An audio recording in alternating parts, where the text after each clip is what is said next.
दोस्तों, आप सुन रहे हैं एमआरके स्टोरी चैनल की आधिकारिक हॉरर ऑडियो सीरीज रहस्यमयी कमरा। यह है तीसरा अध्याय।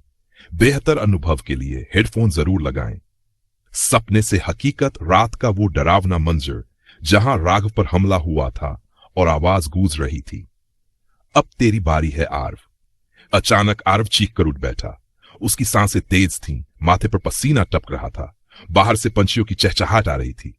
सुबह के लगभग 5 बजे थे। आरव बेटा, दरवाजा खुला और मां मीना अंदर आईं। पिता राघव भी पीछे पीछे थे। दोनों ने आरव को सहारा दिया। राघव ने गंभीर स्वर में कहा, बेटा तूने फिर से वही सपना देखा? आरव ने कांपती आवाज में जवाब दिया, हां पापा, वही रहस्यमयी कमरा, वही आवाज और वही डर। लेकिन अब मैं भागूंगा नहीं, मुझे खुद सच्चाई जाननी होगी। हवेली का रहस्य खोजने का निश्चय आरव की जिद के आगे कोई टिक न सका। राघव और मीना ने लाख समझाया, बेटा गांव के लोग कहते हैं उस कमरे के पास मत जाना, वहां सिर्फ मौत और विनाश है। लेकिन आरव का मन अब एक रहस्य की डोर में बंध चुका था। उसने तय कर लिया कि चाहे जो हो, उसे इस हवेली का सच पता करना ही होगा। गांव के बुजुर्गों से मुलाकात सुबह होते ही आरव हवेली से निकल पड़ा। वह सीधे गांव की चौपाल पहुंचा। वहां कई बुजुर्ग लकड़ी की चौकी पर बैठे हुक्का गुड़गुड़ा रहे थे। आरव ने हाथ जोड़कर कहा, नमस्ते दादाजी, मुझे इस हवेली के बारे में कुछ जानना है। बुजुर्गों ने पहले तो चुप्पी साध ली।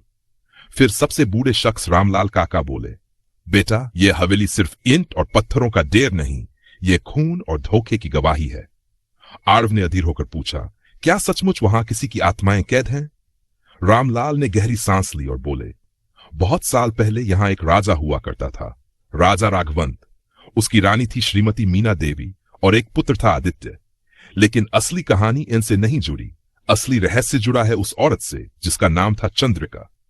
चंद्रिका और अवनी की दास्तान। रामलाल की आवाज धीमी होती गई। चंद्रिका गांव की एक नर्तकी थी। उसकी सुंदरता के चर्चे दूर दूर तक थे। कहते हैं जब वो नृत्य करती थी तो पूरा महल ठहर जाता था। राजा राघवंत उस पर मोहित हो गया और इस संबंध से एक बच्ची का जन्म हुआ, अवनी। आरव की आंखें फैल गईं। मतलब हवेली की बेटी अवनी? रामलाल ने सिर हिलाया। हां बेटा, लेकिन राजमहल की इज्जत बचाने के लिए राजा ने इस मां बेटी को कभी स्वीकार नहीं किया। गुस्से और शर्म में आकर उसने दोनों को हवेली के उसी रहस्यमयी कमरे में कैद कर दिया।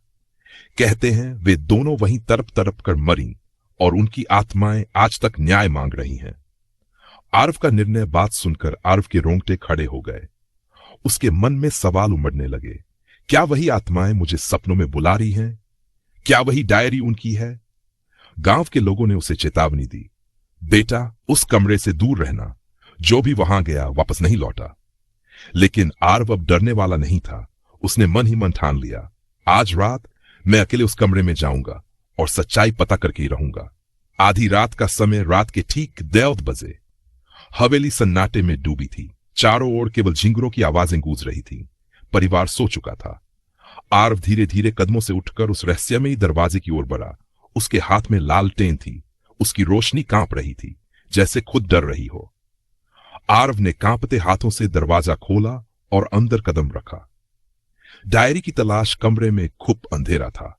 जाले, धूल और टूटे सामान हर जगह फैले थे। आरव ने चारों ओर देखा और अलमारी की दराज खींची।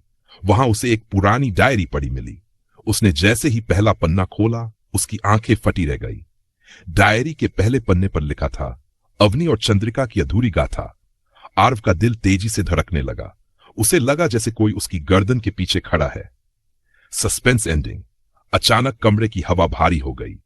दीवारों से फुसफुसाहट गूंजने लगी।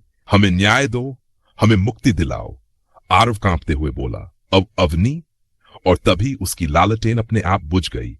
पूरे कमरे में अंधेरा छा गया। एक ठंडी हवा ने उसके कानों में कहा, हमारे साथ जो हुआ वही अब तुम्हारे साथ होगा। अब सवाल यह है, क्या आरव सचमुच अवनी और चंद्रिका की आत्माओं से टकराएगा? क्या वह इस रहस्य से बाहर निकल पाएगा, या यह हवेली उसे भी अपना हिस्सा बना लेगी? इन सब का जवाब मिलेगा अगले अध्याय में, रहस्यमयी कमरा एपिसोड 4, सिर्फ एमआरके स्टोरी चैनल पर। और याद रखिए, हेडफोन लगाना मत भूलिएगा।